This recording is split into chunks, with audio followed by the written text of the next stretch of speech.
very pleased and honored to have back with us Professor Stephen Cohen, contributing editor to The Nation magazine. TheNation.com is the website. Professor Emeritus of Russian Studies and Politics at NYU and Princeton.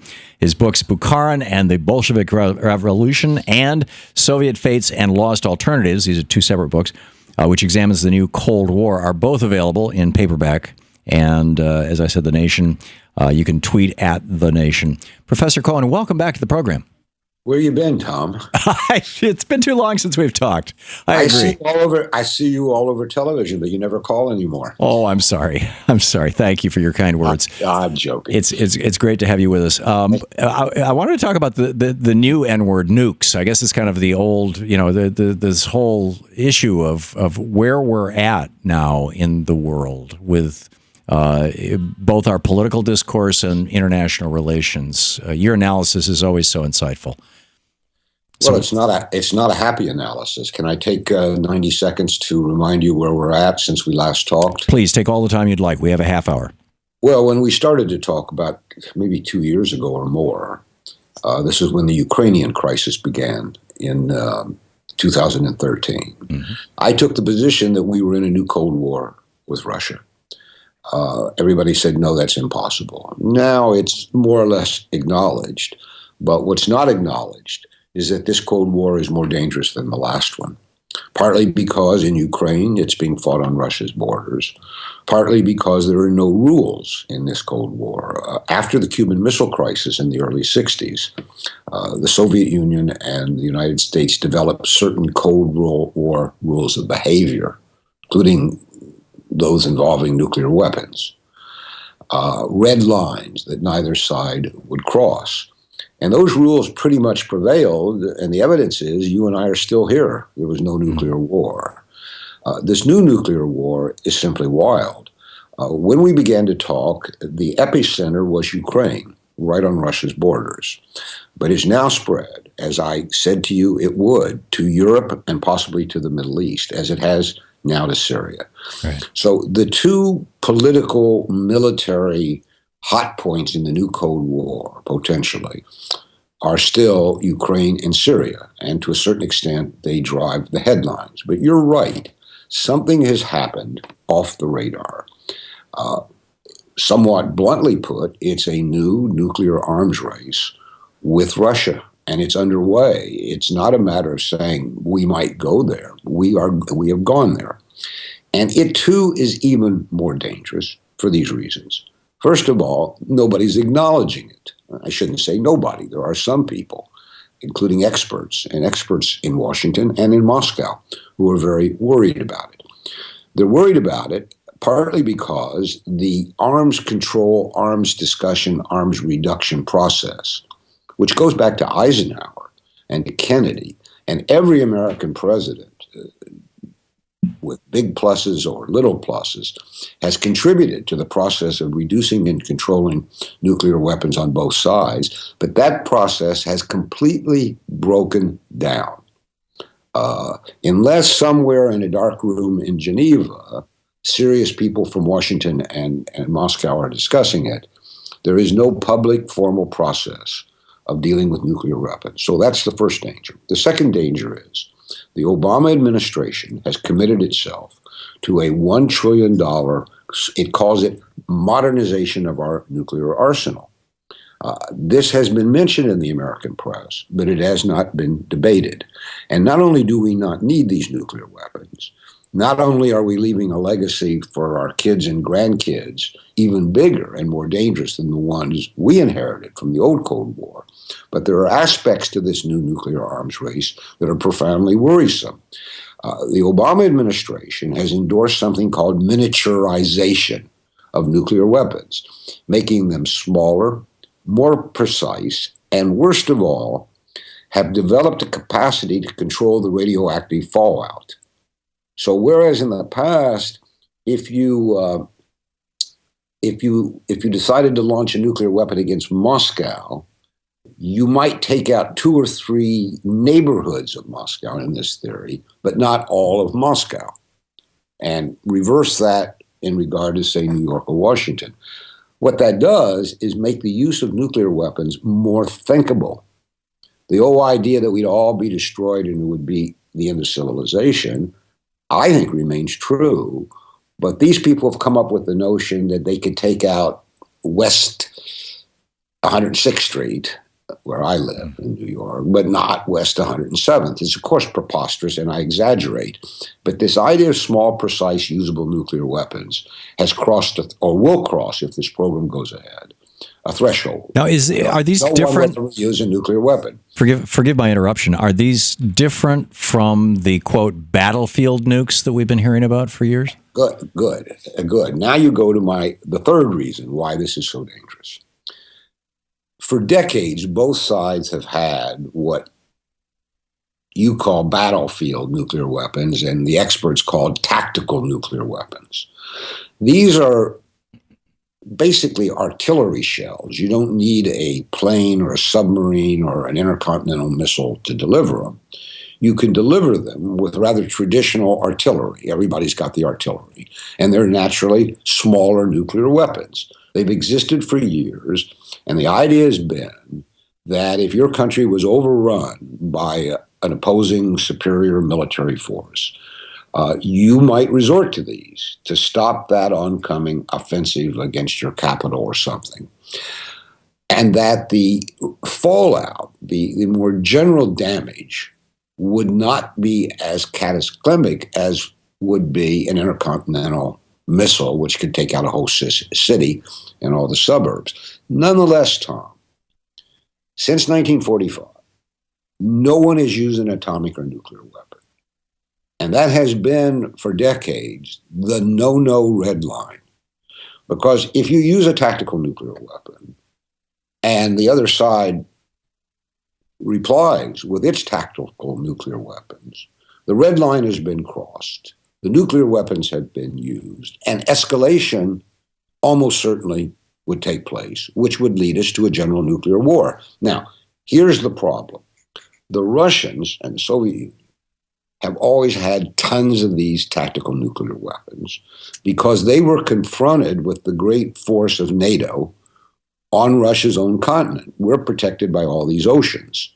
Tactical nuclear weapons, unless a terrorist smuggled them into the United States, are of no value. We're protected by the oceans. It takes a missile to reach us. The Russians always imagined, because they've been invaded from the West many times in their history, the worst scenario of Western armies, NATO, pouring across its borders. And in their doctrine is this line, that we will never be the first to use nuclear weapons, generally. But if the Russian state is threatened by overwhelming conventional forces, we might resort to tactical nuclear weapons. And the current Russian government has repeated that doctrine as NATO gets closer and closer to Russia's borders. So in short, all this is extremely bad. A new and technically more dangerous nuclear arms race, talk of using tactical nuclear weapons, no arms control or prohibition political process underway, and except for you now just mentioning it, I guess you follow everything, almost no attention to this existential threat in our mainstream media, and still less, I'm not sure I've even heard nuclear arms race mentioned in the presidential campaigns. Yeah, this is, and it needs to be.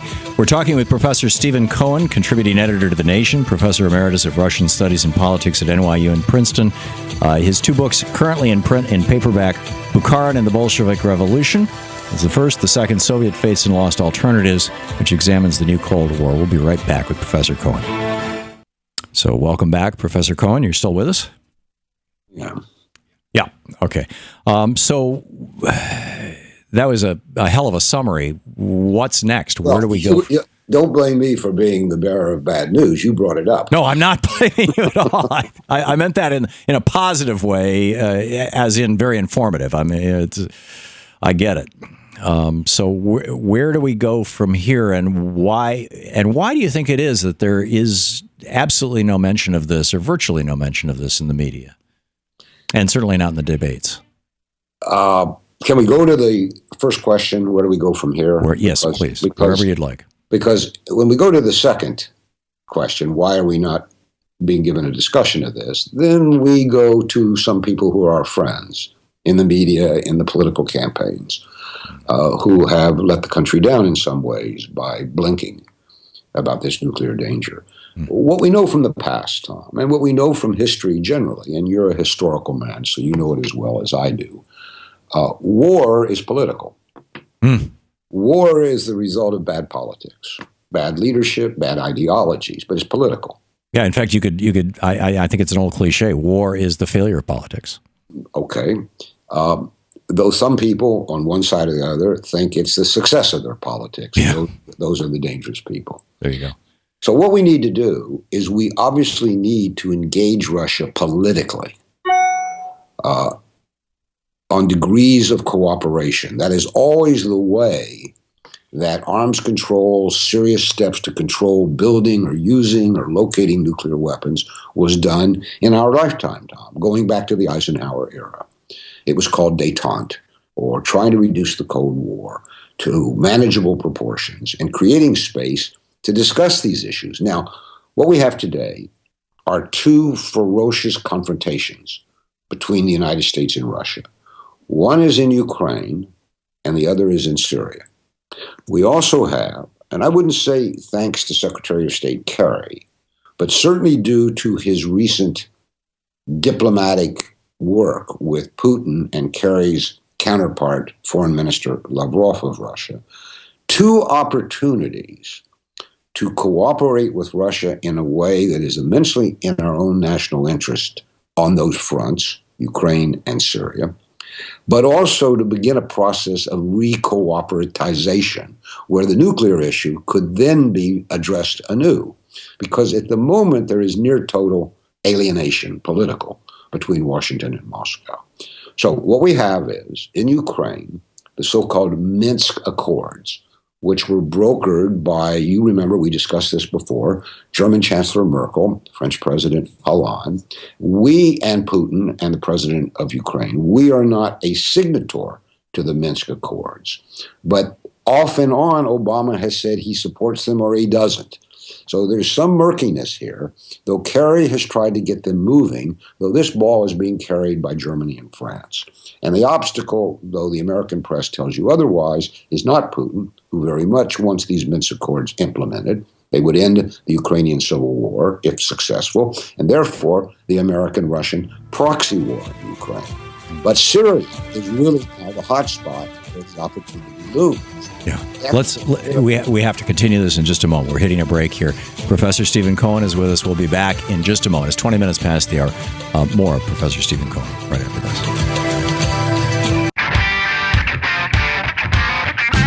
Welcome back. Professor Stephen Cohen with us, contributing editor to The Nation, Professor Emeritus of Russian Studies and Politics at NYU and Princeton, author of Bukharin and the Bolshevik Revolution and Soviet Fates and Lost Alternatives.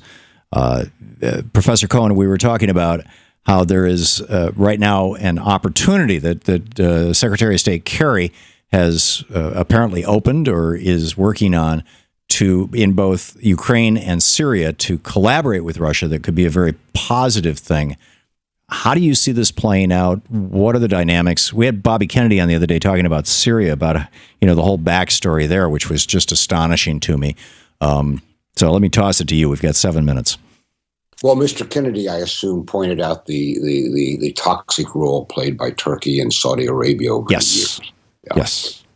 Again, that creeps into the American press in subterranean ways to the extent that some of our presidential candidates are saying that we need to form a fuller coalition with Turkey and Saudi Arabia, even though they are abettors, at least, of the Islamic State, which we purportedly are fighting. So this is a mess. But go to Syria, the politics of Syria for a moment. As everyone who follows you probably knows, Kerry and Russian Foreign Minister Lavrov brokered a partial ceasefire. It's partial in the sense that both Moscow and Washington can continue to attack the Islamic State. But most everybody else is supposed to cease fire. And there is evidence that the ceasefire, and ceasefires in history don't happen the moment they're supposed to come into effect, which I think was last Friday or Saturday morning, depending on the time zone we're in, they take some time to unfold, which tests the goodwill on both sides. And the evidence that the ceasefire in Syria was unfolding as Kerry and Lavrov, and Putin went on TV and backed this completely. Obama, in his usual way, has been a bit elliptical or murky, but formally, Washington and Moscow backed the ceasefire, and still more, they got a United Nations security resolution. They co-sponsored it. When was the last time that happened? So that's the good news.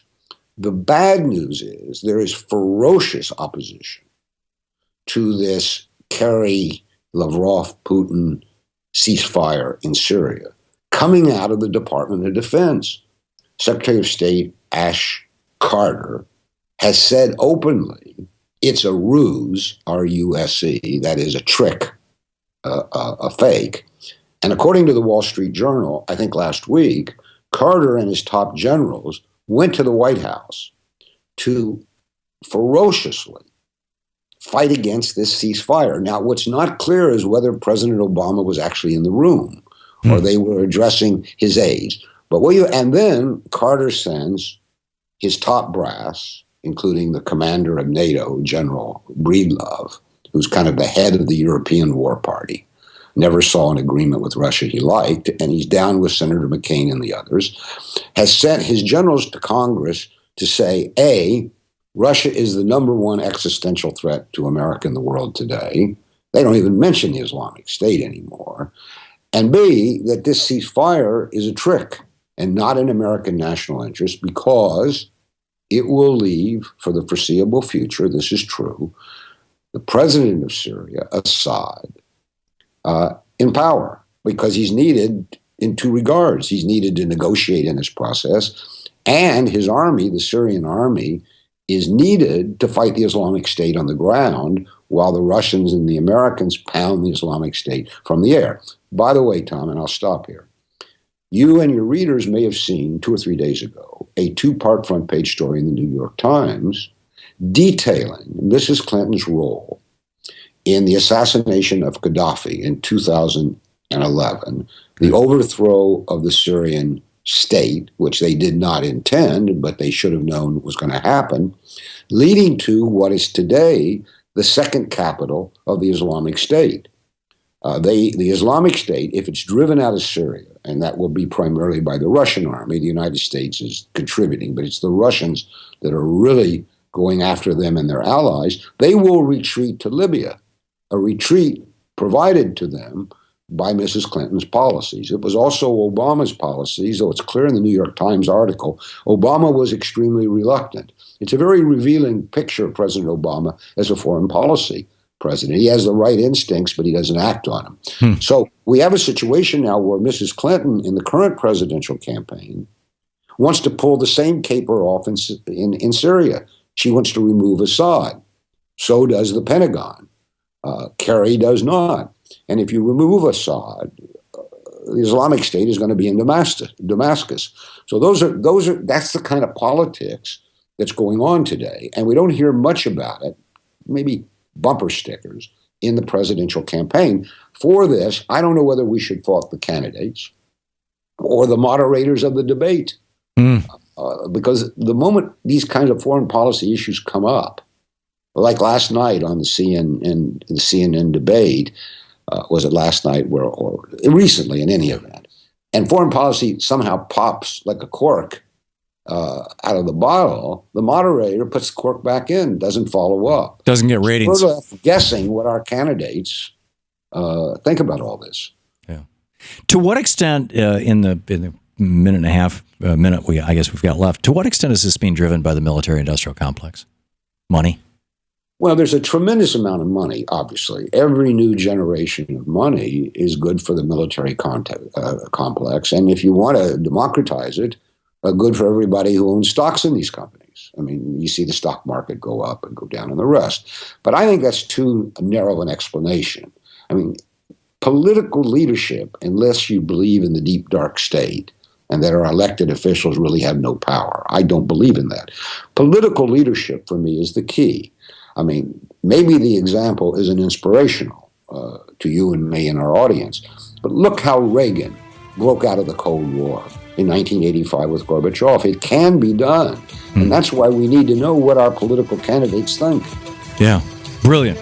Brilliant. Professor Stephen Cohen, it is always an honor, a pleasure, and so informative to have you on our program. Thank you for dropping by today. Thank you, Tom. It's a pleasure having you with us. So you can read his work at thenation.com and his books, I'll tell you in just a second. You're listening to the Thom Hartmann Program. Call 202-536-2370. Bukharin and the Bolshevik Revolution and Soviet Fates and Lost Alternatives, both available in paperback now. To watch more clips from our programs, hit the Watch More Videos button over here. And please be sure to hit the handy-dandy subscribe button so you'll always be up to date. Tag, you're it.